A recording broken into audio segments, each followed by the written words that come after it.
Okay, I've been waiting to make a video like this for someone to have hiccups, and he finally does. Okay, so you need to forcefully drink water through the straw as soon as you get it in the cup. It's supposed to get rid of the hiccups. Let's see.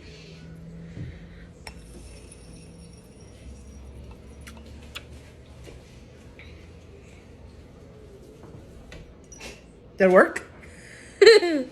I think so. Good. It worked! I'll drop the link down below.